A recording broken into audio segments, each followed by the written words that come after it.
Татар информ 1990 жылдан бері татар һәм рус телләрендә яңалыклар әзерлибез. Компьютер, планшет, смартфонда. Яңалыклар, фикер, күзәтү. Рафик Мухаммадшевич белән 21 июльдә булачак изге булган җыенна әзерлек ни дәрәҗәдә һәм быел нинди дә булса яңалыклар көтелә, күпме кунакларны көтәсез? Белгілі болғанша, изге Булгар жиынын әзірлеуде түрлі ұйышмалар қатынаша. Лек біз индан Талғат Хазірет башлап жіберген еді, шуңа күрә ол бір дини проект қана еді. Анан соң инданлар бүтін дүния татар конгрессы келіп қатынашты. Хәзір инде ол дини проект қысаларынан шығып милли дини проектқа өрілді. Анан соң инде дәулет шулай ук мында аның мөһим әһәмиятле икәнлеген аңлап, чөнки Булгарга жыйыны ул барып инде нидә булса дини чаралар уздыруга гына кайтып калмый, чөнки бүгенге көндә Булгар жыйыны ул безнең өчен менә шушы тарихыбызга инде конкрет караш, милли аңны формалаштыру, яңарту, балаларга һәм шуңа күрә дә хөкүмәт әлбәттә бу Булгар жыйынын оештыруда актив катнаша. Шуңа күрә дә бүгенге көндә Татарстан мәдәният министрлыгы да, шулай бүтән дөнья татар конгрессы да һәм дини нәзарәте дә, дини нәзарәтләрдә дип әйтергә мөмкин, монда актив катнашалар.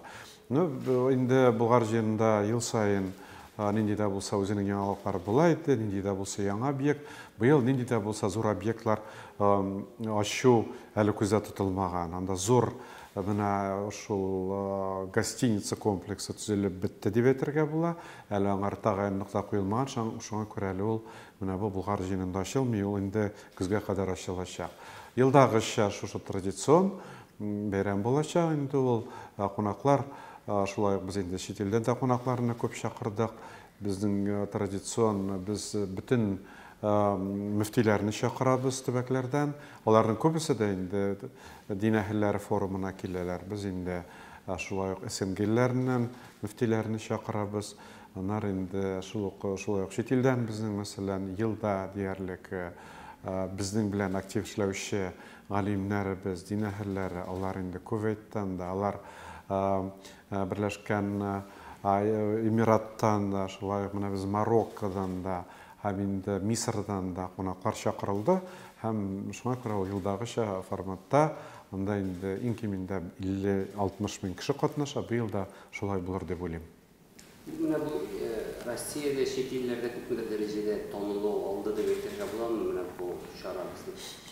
Әлбәттә, Булгар жыйыны бүгенге көндә ул менә шушы милли дини чараларның шактый инде дөньяда киң танылганы, чөнки ел сайын бергә бик зур кунаклар да килә, һәм шуңа күрә дә бу дөньяда бу чараны бик яхшы беләләр, һичшиксез. Менә эчтәлегенә, дини эчтәлегенә сезгә якынрак өлешне килсәк, менә бу дини әһелләр форумында нинди мәсьәләләр сез карарга җыенасыз һәм моның әһәмиятен әйтеп үтсәгез? Шуннан да менә Булгар жыйыны инде ул шушы дин әһелләре форумының дәвамы булып, хәзер инде ул традиция керде. Без 2 көн дәвамында инде 19-20 июльдә Бүтән Россия дин әһелләре форумын әзерлибез. Анда без башта Камал театрында җыелганда 900-гә якын кеше иде. Хәзер Камал театрында урыннарыбыз булгач, инде без Корстан кунакханасына күчтек. Анда залда урыннар күп. Иң кимендә 1000 кеше чакырыла. 1100-гә дә журналистлар белән җитә. Биредә инде Россиянең бүтән төбәкләреннән дә дин әһелләре җыела. Шулай ук инде татарлар күпләп яшәгән төбәкләрдән дә делегациялар килә. Бу форум чыннан да бүгенге көндә менә мөселман дин әһелләрен, бигрәк тә татарларны берләштерү өчен бик мөһим факторларның берсе булып тора, чөнки беркем өчен дә сәр түгел инде бүгенге көндә Россиядә 85 дини нәзарәте бар. Һәм шуңа күрә инде дини нәзарәтләре бик таркалган. Алар арасында элемтәләр юк дәрәҗәсендә аз, элемтә генә юк, әле аларда нинди дә булса каршылыклар, күпме каршы торулар да бар. Менә инде аларны бергә җыеп, бер өстәл артына утыртып, барыбыз өчен уртак булган проблемаларны җыеп, менә шушы ул ясалма, чыннан да ясалма каршылыкка. Чөнки бүгенге көндә мөселманнар да үзара бүлерлек бернинди проблема юк, татарларга да берләшергә кирәк. Һәм шуңа күрә менә шушы субъектив инде җыелган каршылыкларны киметү өчен дә ул бик мөһим роль уйный торган чара дип әйтергә мөмкин. Әлбәттә, анда нинди дә булса инде муллаларны җыеп, әйдә сез бәхәсләшмәгез, дуслашыгыз дип әйтү өчен генә җыелу түгел, һичшиксез. Бердә менә без инде бу форум 7-нче мәртәбә уза дип әйтергә була, һәм шуңа күрә дә инде без һәр форум саен менә безнең мөселман өммәтен борчыган проблемаларны алга куеп сөйләшә торган секциялар эшлибез. Аннан соң икенче көнне президент катнашында, Татарстан Республикасы президенты катнашында шушы секцияларның нәтиҗәсе буларак без инде пленар утырыш уздырабыз. Быел без инде бу мәсьәләләрне форум тамамланганнан соң әкрен барлый башлыйбыз. Кемнәр чыгыш ясарга тиеш, нинди проблемалар. Менә быел без нинди проблемаларны алга куйдык. Иң беренче проблемаларның берсе һичшиксез ул менә шушы рухи мирасны барлау. Багышланган безнең секция булачак. Рухи мирасны барлау ни өчен мөһим? Бүгенге көндә әлбәттә без бик күп сөйлибез инде. Менә безнең Шәһабетдин Мәрҗаниләр, Курсавилар, Реза Фахрутдиновлар бар дип сөйлибез. Әмма ләкин менә бүгенге көндә аларның мирасын әле бик тирән кирип барлау юк. Алай гына да түгел. Менә бүгенге көндә инде элек инде без аны алар бар дип без мактану дәрәҗәсендә генә сөйлидек. Бүгенге көндә хәзер менә ул мирасны барламауның бик четерекле яклары да чыга башлады. Мәсәлән, хәзер безнең кайбер яшьләребез укыйларда Реза Фахрутдиновның хезмәтләрендә вахабичылык фикерләре булган. Икенчесе Реза Фахрутдинов гомумән вахаби булган. Шуңа күрә аны сез ник пропагандлыйсыз дип. Менә Бубинның һәм Зия Камалиның хезмәтләрендә вахабчылыкка кагылышлы бик күп идеялар бар. Алар вахабчы булганнармы дип, менә шундый проблемалар да күтәрә башладылар безнең мирасыбызга кагылышлы. Һәм чыннан да ул урынлы дип әйтергә мөмкин, чөнки аларның күбесендә аны инде теге вахабчылык түгел ул әлбәттә. Ул менә ислахчылык, ул реформага кагылышлы бик күп проблемалар күтәрелгән. Һәм шуңа бүгенге көндә менә без инде әйдә менә ансын өйрәник, мосын өйрәник кенә түгел, аның инде бар яктан, эчтәлек ягыннан, идеологик яктан, менә шушы илаһият күзлегеннән чыгып өйрәнергә тиешбез. Менә ул яктан әле безнең эшләребез бик күп. Һәм шуңа күрә менә бер секцияларның берсе безнең шушы рухи мирасыбызны барлау һәм аны алга таба өйрәнүгә багышланган. Бу өлкәдә дини нәзарәтләрнең инде тәҗрибәләре бар, әмма ләкин рухи мирас барлау әлбәттә ул теге дин әһелләренең эше генә түгел, чөнки бу фәнни проблема. Аңар әлбәттә тирәнрәк керергә кирәк. Шуңа күрә дә бу секцияга без галимнәр дә чакырачакбыз.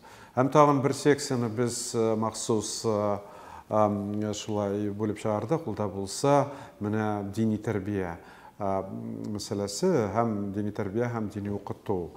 Бердә инде без беренче чиратта менә дини тәрбия дигәндә мәчетләр каршындагы курсларның тәҗрибәләрен ул Россия мөселманнары ничек уздыра. Чөнки менә мәчетләр каршындагы курсларга бүген игътибар без Татарстанда инде дини нәзарәтендә бу мәсьәләгә күбрәк игътибар бирә башладык. Без 3 еллык программа эшләдек. Аннан соң без менә ислам дине нигезләре дигән дәреслек эшләдек. Һәрбер инде безнең 800 мәчеттә менә шушы мәчетләр каршындагы курслар эшли. Безнең 2000-нән артык остазыбыз бар. Без һәрберсенә дәреслекләр эшләп тараттык. Һәм инде алар шушы программа нигезендә эшлиләр. Менә быел чыннан да ул бик мөһим, чөнки менә бит инде мәчеткә яшьләр киләме, өлкәннәр киләме, балалар киләме, шушы мәчетләр каршындагы курслар аша аларның менә дини дөньяга формалашу өчен нигез салына. Әгәр дә инде кая булса чит илдән укып кайткан бер вахабит булса, улар инде менә намазны үзе ничек кабул ителгән шулай өйрәтеп, ул инде шуннан соң әкрен ул чит илгә чыгып укымаса да, бу яшь баламы, өлкән кешеме менә шушы инде идеологияга иярә башлый. Һәм шуңа күрә дә без менә мәчетләр каршындагы курслар аша үзебезнең традицион кыйммәтчелекләрне таратырга кирәк дип саныйбыз. Аннан соң менә бүгенге көндә хәзер аның икенче ягы да килеп чыкты. Ул да булса менә татар теле проблемасы. Без ул хакта инде күптән айтып киләбез, чөнки революция кадәр бит инде татарларда дин, милләт, тел ул бер ничек тә аерылмаган, аны аеру да мөмкин булмаган. Татар инде ул бөтенесе дә татарча сөйләшкән, аның бөтенесе 100% мөселман булган. Һәм шуңа күрә дә инде менә дин, милләт, тел ул бергә үрелеп, яшәп килгән, алга таба үскән. Менә безнең бит инде хәзер вазгыять бөтенләй үзгәрде. 90-нчы елларда дин җәмгыятькә әйләнеп кайтты, ләкин динне әйләнеп кайтуы ул бик үзенчәлекле булды. Менә мөселманнар, татарлар инде мин, әлхәмдүлиллаһ, мөселман дип, алар динне беренче планга куеп, ул дөрес инде менә без мөселманнар өчен иң беренче планда безнең дин булырга тиеш. Ләкин менә милләт һәм тел мәсьәләсе икенче планга гына түгел, ул бөтенләй төшеп кала башлады. Биредә инде менә шушы дини үзаңны абсолютлаштыру. Мин әлхәмдүлиллаһ, мин мөселман диләр дә, татарлыгын да оныта, ул татарча да сөйләшми, балаларын да өйрәтми, аңар татар мәдәнияте дә кирәкми, аңар татар тарихы да кирәкми. Менә ул бер тенденцияга, бик куркыныч тенденцияга үрелде. Һәм шуңа күрә әлбәттә бүгенге көндә инде менә без диннең җәмгыятькә әйләнеп кайтуы ул тулы канлы бер процесс булырга тиеш дип саныйбыз. Һәм биредә менә безнең тарихыбызга, безнең мәдәниятебезгә караш ул дин аша булырга тиеш. Һәм шуңа күрә инде безнең шулай ук менә динебез татар телле булырга тиеш татарларда. Менә бу бик катлаулы процесс булды. Аннары без бит инде бүгенге көндә хәзер бөтенләй яңа шартларда яшибез. Тел инде ул хәзер бүгенге көндә инде телгә мөнәсәбәт ул гомумән җәмгыятьтә үзгәрде. Менә дәүләт тә үзенең шушы милләт өлкәсендәге сәясәте белән телләргә ни өчендер бигрәк тә милли телләргә мөнәсәбәте аңлашылып җитми. Менә без татар теле генә түгел, инде милли телләрне укыту кагылышлы процесс ашаны бик яхшы күрәбез. Инде ни өчендер милли телләрне менә шушы мәктәп кысаларыннан этеп чыгару бара. Оларга сәгатьләрне аз бирәләр, яңа сатаналар үзләре теләп кенә укытырга тиеш дип. Әлбәттә ул дөрес түгел, чөнки аны менә икенче күзлектән дә карарга була бит инде. Без яхшы, без татарларны үз теленнән читләштердек ди аны укытмыйча. Аның бик куркыныч ягы әлбәттә инде менә татар теле ул тулы канлы бер тел булудан юкка чыгачак. Икенчедән менә үзенең телен оныткан татар, мәктәптә укымаган татар кем була ул җәмгыять? Менә проблеманы шулай да куярга кирәк. Кем ул? Ул манкорт буламы? Ул кем була? Җәмгыять өчен аннан файда бармы? Әле бит аны гел рус телендә генә укыту дигән сүз, ул рус була дигән сүз түгел. Киресенчә, үзенең телен укытмау, анда нинди дә булса ичке каршылыклар уятачак. Ул идеологикмы башка. Шуңа күрә ул бер оппозиционер булып китмәсме? Аннан соң менә ул җәмгыять өчен аннан файдасы аз булырмы, күпме? Чөнки бүгенге көндә без әйтәбез бит инде, Россия өчен иң мөһиме Россиянең патриотларын әзерләү, Россия гражданнарын. Әгәр дә сиңа мәктәптә үз телеңне укытырга рөхсәт бирмиләр икән, син Россиянең патриоты ничек була аласың? Менә анысы да бар бит әле аның. Һәм шуңа күрә дә ул нинди дә булса үзенең мәдәниятеннән, теленнән биздерелгән манкорт җәмгыять өчен ул социаль куркыныч янаучы кеше булачак. Менә шушы күзлектән дә карарга кирәк. Аны әйдәгез менә милли телләрне юк, дәүләт телен генә укытык дип әйтүнең ул куркыныч ягы бар. Һәм шуңа күрә һичшиксез милли сәясәттә Мәскәү Кремлендә менә бу проблемаларны шулай күз алдында тотарга тиешләр. Һәм шуңа күрә дә без инде менә мәктәпләр каршындагы курсларны быел махсус караячакбыз, чөнки без менә Татарстанда башлап җибәрдек зур проект быел, дөресрәге быел гына түгел, без инде 10 ел дәвамында без татарлар дигән Россия Ислам университетында курслар уздырдык. Без татарлар нәрсә ул? Ул иң беренче чиратта ислам дини нигезләрен өйрәтү, татар телен өйрәтү һәм татар тарихын, ягъни 3 компоненттан тора. Мәсәлән, безгә киләләр яшьләр, өлкәннәр, аларның татар телләре юк, аларга без татар теле өйрәтү белән беррәттән, аларның менә мөселманлыкларын искә төшерәбез. Татар теле өйрәтү белән беррәттән без аларга татар тарихын өйрәтәбез. Һәм шуңа күрә дә менә безнең ул проект бик популяр бер проектка әйләнде. Шуннан да анда бик күп киләләр. Алар бер ел гына укып түгел, аннан соң тагын дәвам итәләр. 3 айлык ул курслар. Шуңа күрә без Диния нәзарәтенә тәкъдим итеп, хәзер менә Диния нәзарәтенең төрле мәчетләрендә без мәчетләр каршындагы курсларны менә шушы яссылыкка керенләп күчерә башлабыз. Чөнки менә ул мәчетләр каршындагы курсларда бит инде аларны киләләр, анда Коръән генә өйрәтәләр, без инде әлегә баягы мин татар гына түгел, мин мөселман, мин татар телле һәм үземнең тарихымны белгән татар дип менә без анда шундый милли аң уятырга тиешбез. Мәчетләр каршындагы курсларда менә шушы мәсьәләләргә, шушы сорауларга җавап бирергә тиеш. Шуңа күрә дә менә бу тәҗрибә белән аралашу өчен без махсус бер секция эшләдек һәм ниһаять тагын бер секция ул да булса менә изге урыннар проблемасы. Бүгенге көндә Россиядә татарларның бик танылган шәхесләре җирләнгән изге урыннан шактый күп ишаннар. Менә ул да бит ул бик мөһим, чөнки ул безнең тарихыбыз. Анда менә заманында безнең халкыбызның тарихына зур йогынты ясаган зур шәхесләр күмелгән урыннар бар. Менә башка төбәкләрдә ул Кавказда да мәсәлән аерылып тора, Урта Азиядә татарларда ул бик локаль, ягъни шушы тирәдәге генә татарлар аны беләләр, ул зират кылалар инде, ал күмелгән урыннарга йөриләр. Менә без мәсьәләне киңрәк куярга булдык, бәлки аны без нинди дә булса туристик маршрутларга кертү турында да нары сүз булар. Бүгенге көндә менә шуларны барлау мәсьәләсе. Һәм инде төбәкләрдә ул инде менә һәрбер төбәктә дә бар инде. Мәсәлән, Ульян өлкәсендә дә бар, ул Саратовта да бар.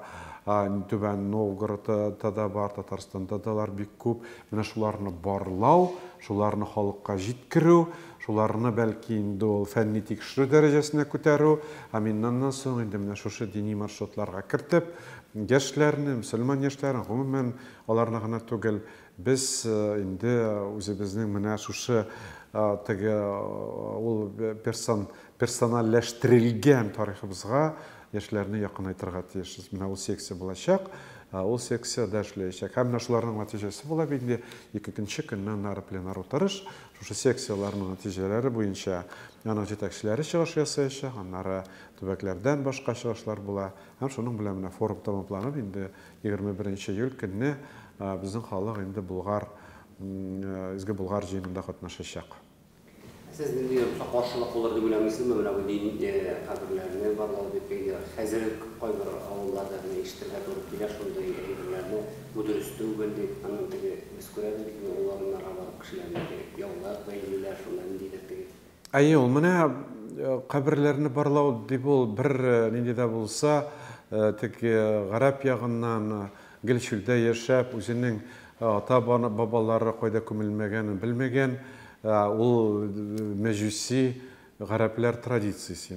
Чүлдә бит инде алар кем караван барганда үлсә, нәзәрә юлдан читтә күмәләр дә, дуга кылалар да, шуның белән алар оныталар. Ләкин бит менә без күчмә халыкта түгел, без инде менә теге яисә бу тотраклы теге тормыш белән яшәгән татарлар. Шуңа күрә инде безнең ата-бабаларыбыз, алар менә авыл уртасында бит инде зиратларны күбесе бар. Шуңа күрә мин инде зиратка бармыйм дип, үзең инде бик үзең суфи, үзең бик зур дилемле дин кешесе дип, көн сайын шушы зират янынан үтеп йөреп, ләкин аның инде кыймалары җимерек, анда куелган чардуганнар таралып, синең ата-бабаларың сиңа рәнҗеп ятсалар, менә ул инде нинди дини тәрбия була, ничек үрнәк күрсәтә аласың.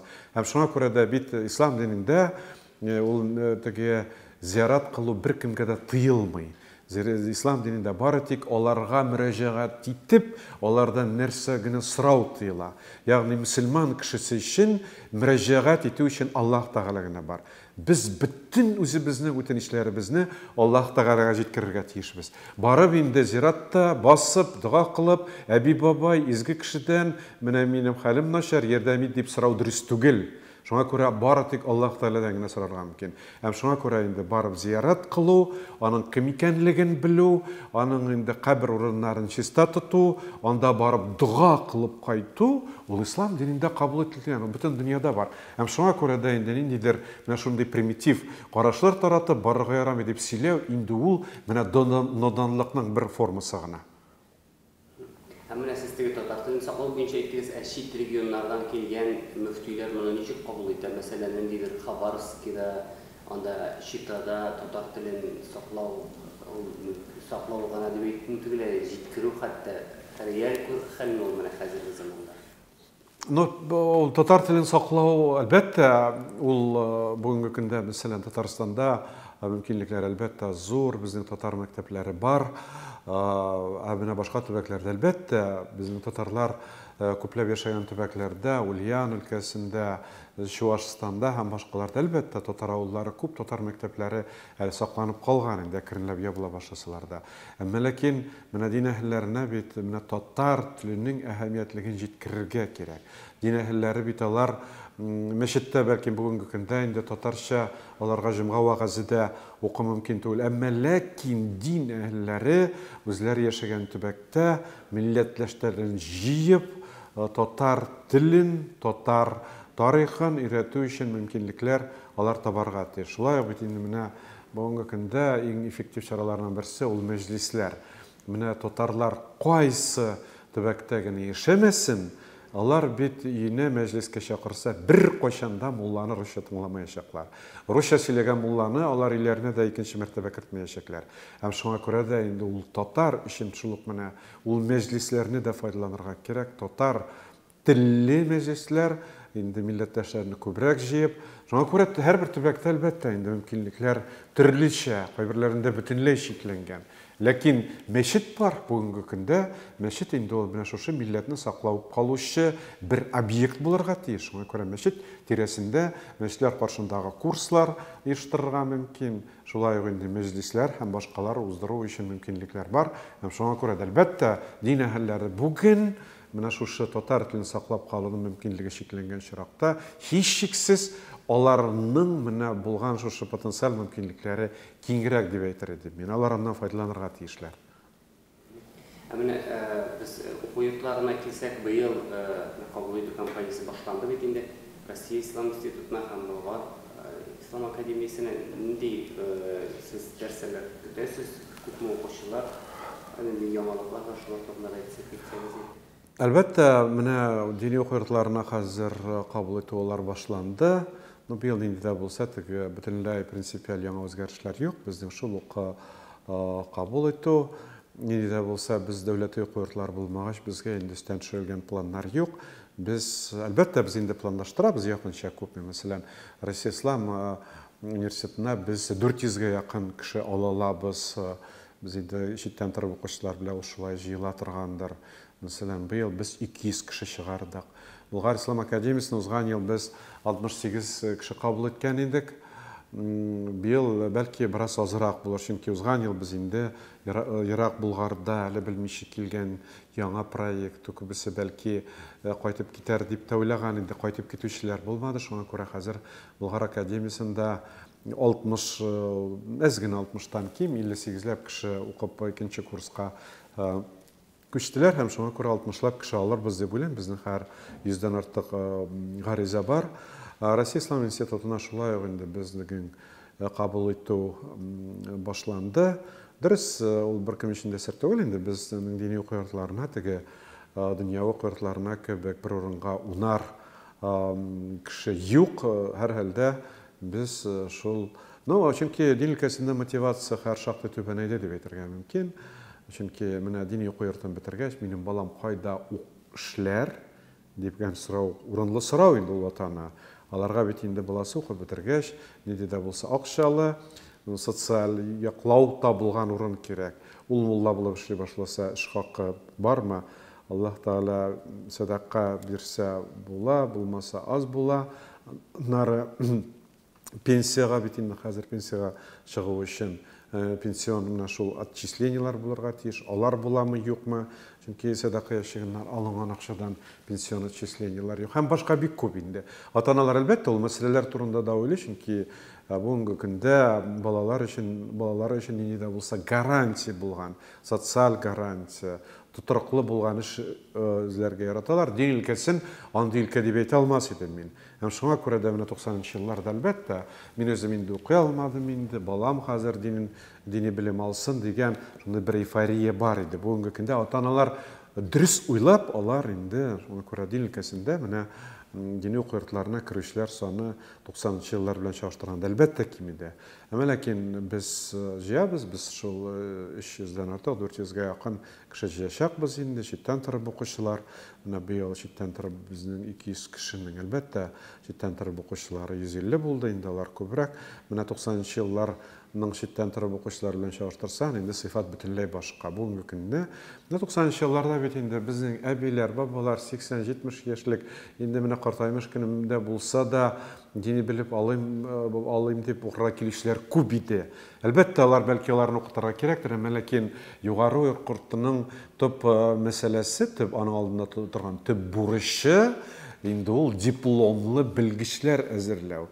Дипломлы белгеч дигән сүз, алар диплом алгач инде аның дипломны мич башына кую түгел, ул диплом ул эшләргә тиеш, аның белем эшләргә тиеш. Әлбәттә ул инде ныкларын укытырга мөмкин, әмма ләкин аның өчен 5 ел читтән торып югары уку йортында уку кирәкми. Аның өчен мәчетләр каршындагы курслар булырга тиеш. Шуңа күрә без менә керенләп инде әлбәттә инде без кемнедер укырга теләсә, аны без чикләмибез, читтән торып булса, бүгенге көндә менә безнең сыйфат бик яхшырды. Бүгенге көндә менә диплом алып, ул дипломын кая булса да инде сундык төбенә салып куярлык кешеләр бик аз. Күбесе аларның инде имам булып эшли, күбесе мөфтиләр бар, мөхтәсибләр бар.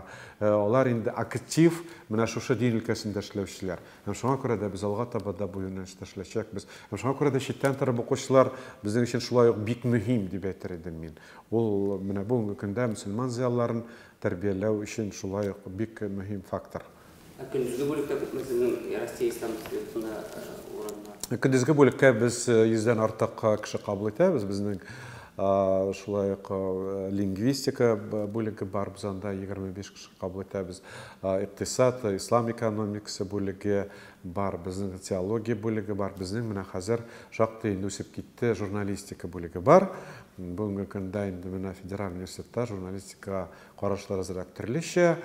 Без инде аннан соң инде түләүле, хәзер инде милли журналистика бөтенләй онда юкка чыгып бара. Без бүгенге көндә менә журналистларны бушка укытып, без аларны инде милли, без ул теге милли журналистика гына түгел, безнең анда башка милләттән дә укучылар мөмкин. Дини һәм менә шушы татар халкы традицияларын өйрәнүче журналистлар әзерлибез. Әкрен-әкрен инде безнең журналистларыбыз хәзер инде күзгә күренә башладылар дип әйтергә мөмкин. Сыйфат елдан-ел яңара, һәм алга таба да журналистика юнәлешен без киңәйтергә җыенабыз.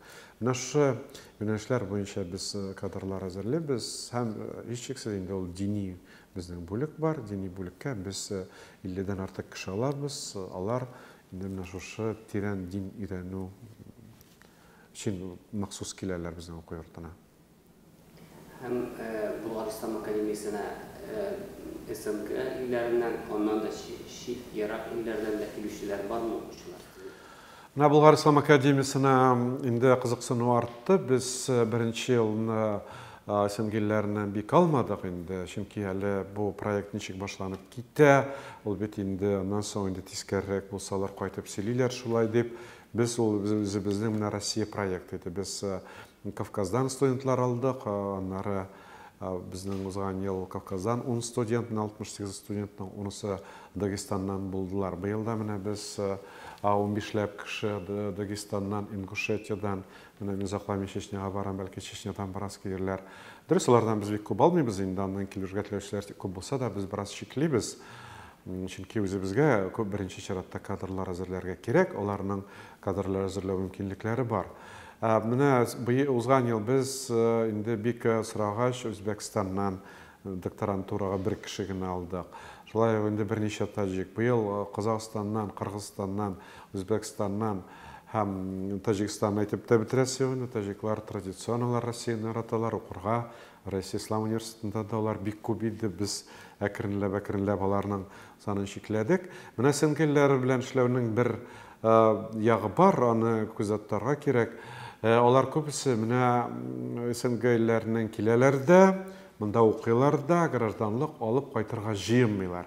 Һәм шуңа күрә дә инде бүгенге көндә менә монда Россия Ислам институты булсынмы, Болгар Ислам академиясе булсынмы, 3-4 ел укып, гражданлык алып, үз эшләрен белән шөгыльләнүче кадрлар әзерлисе килми. Һәм шуңа күрә дә инде менә Россия Ислам институтында безнең тәҗрибә бар. Без дини нәзарәтләр белән эшләргә тырышабыз.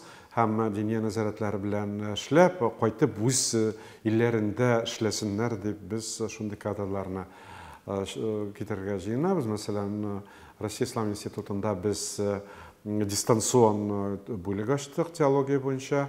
Безнең анда 200 казах укый бүгенге көндә. Ягъни инде алар үз илләрендә алар укыйлар, һәм инде алар шунда калачаклар. Безнең өчен ансы да мөһим.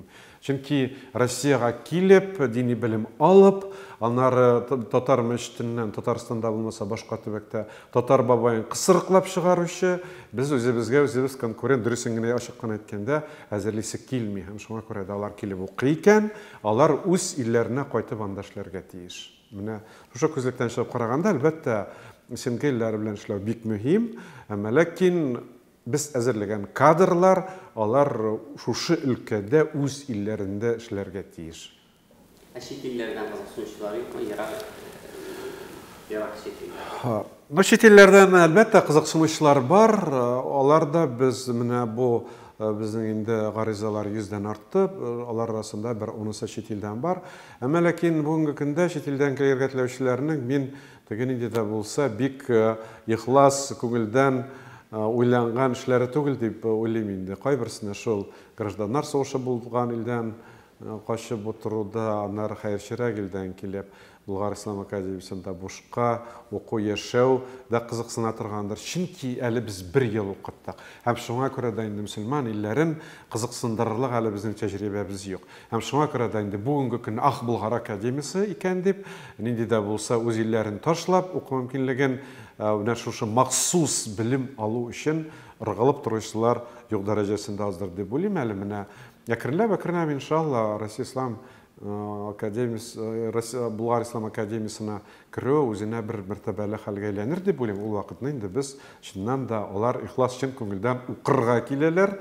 Нинди дә булса үз проблемаларыннан качарга килмиләр дип әйтә алачакбыз. Бүгенге көнне бәлки укырга да киләләрдер, әмма ләкин ни өчен килә, аларның әле теге мотивацияларын белү шактый катлаулы дип әйтер идем. Мөхәммәд Шәйх, менә сез теге татар журналистикасы бүлеген ачу турында әйттегез. Сез ничек уйлыйсыз? Сез башкарак темага сорау бирсәк, менә татар журналистикасында нәрсә әйтәрде моны ачарга беренчедән? Һәм менә сезгә нәрсә ошап бетми татар журналистикасында матбугатында укучы буларак дип әйтәм. Нәрсә җитеп саныйсыз? Юк, без әлбәттә аны теге татар журналистикасы буларак дип ачмадык инде. Без беренче чиратта менә шушы дин өлкәсендә язучы журналистлар бик аз. Шуңа күрә дә инде дини без аны журналистика менә шушы ислам үзенчәлеген аңлаучы журналистлар әзерләү өчен ачтык. Әкрен-әкрен менә шушы милли фактор да инде күзгә күренә башлады. Шуңа күрә дә без инде бәлки ул менә әкрен без аны тулысынча теге татар журналистикасы булып китәр дип тә уйламыйбыз. Бәлки без группалар зуррак булса, без анда бәлки менә шушы татар телле журналистика юнәлешен ачып җибәрбез. Әмма ләкин безнең төп максат һичшиксез менә ислам дине хакында объектив, профессионал язучы журналистлар әзерләү. Шуңа күрә дә без менә шушы максатны инде алга таба тәрәбез. Әлбәттә ул татар телендә язучы журналистлар да булырга тиеш һичшиксез. Татар мәгълүмат чараларында менә сез әйтә аласызмы? Менә сезгә барысы да ошымай, нинди нәрсә ошап бетми дип. Безгә тәнкыйть әйтә аласызмы? Татар матбугат чараларында ул, бәлки ул теге авылчаллыкка бардыр инде, авылчал, бәлки татар журналистларының көбісі ауылдан чыккан белән бәйледер. Шуңа күрә ул әзрәк теге планканы түбәнрәк шугымын. Татар журналистикасы ул бүгенге көндә профессионал дәрәҗәдә эшләп килә. Бүгенге көндә без инде менә интернет пространствода күрәбез. Газет, журналлар бүгенге көндә инде бәлки ул кадәр популяр түгелдер. Шуңа күрә дә татар журналистикасына нинди дә булса мин инде каты авыр бирелеп әйтерлек нинди дә булса сүзем юк дип әйтер идем. Тәнкыйтьтән түгел, нәрсә җитеп бетми дип әйтәм. Менә ислам өлкәсендә әлбәттә бүгенге көндә татар журналистикасы гына түгел инде, гомумән бөтен дөньяда шулайдыр инде ул. Менә дини проблематика хакында бик тирән кирип, объектив һәм инде ислам диненең бөтен эшкәрлекләрен белеп язучы журналистлар әлбәттә аз. Менә ул бик мөһим, менә шушы юнәлештә безгә үзебезнең эшебезне киңәйтергә кирәк иде. Тагын бер сорыйсы килгән иде, Ханшевич белән сездә бит татар теле курсларда ашылды теге. Сез әйттегез менә бу мәчетләр каршындагы курслар хакында да. Сез белән ничек уйлыйсыз, телне саклап калу реаль күренешме бүгенге шартларда? Менә без чыннан да глобализация чорында яшәйбез инде. Глобализация инде ул милли телләргә бик куркыныч янаучы күренеш, милли мәдәният. Ул глобализация чорында кызганычка каршы менә зур культуралар, мәдәниятләр арасында эреп югала бара. Бүген инде мин сәгате сайын ялгышмасам дистәләгән телләр бетә бара. Шуңа күрә дә татар телен саклап калу әлбәттә бүгенге көндә шактый катлаулы бер процесска әйләнде. Менә ул әлбәттә инде менә дәүләт, без инде федераль дәүләттә яшәйбез, шуңа күрә дәүләтнең бу өлкәдә сәясәте ул бик федераль дәүләт сәясәте булырга тиеш. Нинди дә булса, монда имперский, безнең бер тел дәүләт теле, рус теле, калган телләр теләсә нишләсен дигән позиция булырга тиеш түгел. Әйткәнемчә, федератив дәүләтнең федератив нигезләрен саклап калу өчен бөтен халыкларның телләре хакында дәүләт ул борчылырга тиеш, дәүләт программаларга булырга тиеш, алар укытылырга тиеш.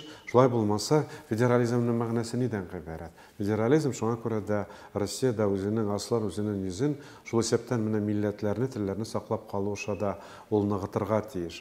Бүгенге көндә әлбәттә менә бу процессларның бер уңай ягы бардыр дип уйлыйм инде. Ул да булса, менә без бит инде Татарстанда яшәп, без һаман да шул дәүләткә салынып беттек.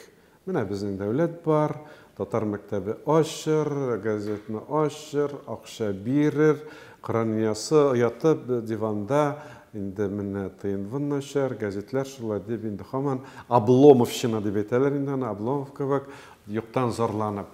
Менә бит дәүләт тарафыннан ярдәме булмаган төбәкләрдә татар теленә саклау һәм үзенең мәдәниятен саклау ул башкачарак. Алар инде без үзебез сакламасак, аны ким саклар дигән монда караш бар. Менә бүгенге көндә менә татарларда ул әзрәк уяна башлады, ул уяныр дип уйлыйм. Менә без инде татар теленә шулай бу проблемалар килеп чыккач, әзрәк милли аң бездә инде яшьләр арасында менә интернет шелтәрләрен карасак, ул хәер күренә башлады. Һәм шуңа күрә безнең үзебезгә дә әзрәк уянып, менә шушы өлкәдә нинди мөмкинлекләр бар, онлайн курслар, татарча күбрәк сөйләшик, интернет шелтәрендә татар телен өйрәтүче, милли аңны уятучы тапшырулар да күбрәк булырга тиеш. Шуннан да менә ул инде ул проблеманы хәл ителеп бетер, инде ул татар файдасына аны булмаганга күренеп тора. Шулай да нинди дә булса, Мәскәү тарафыннан компромисслар булып, 1-2 сәгать инде, мәгез сезгә 1-2 сәгать дип, бәлки ташламалар ясарлар. Шуңа күрә дә бүгенге көндә әйтәм бит инде менә татар телен ул бит менә күпме генә инде без теләгәнчә укытсалар да, татар телен мәктәптә генә укытып саклап калу бүген бик авыр. Чөнки глобализация чорында яшәйбез, безгә үзебезгә дә зирәк бу өлкәдә менә уйланырга кирәк, яңа формалар табарга кирәк. Әлбәттә, ул дәүләт өчен, журналистлар өчен дә бик мөһим шушы юнәлештә эшне алып бара. Татар информ 1990 елдан бирле татар һәм рус телләрендә яңалыклар әзерлибез. Компьютер, планшет, смартфонда. Яңалыклар, фикер, күзәтү.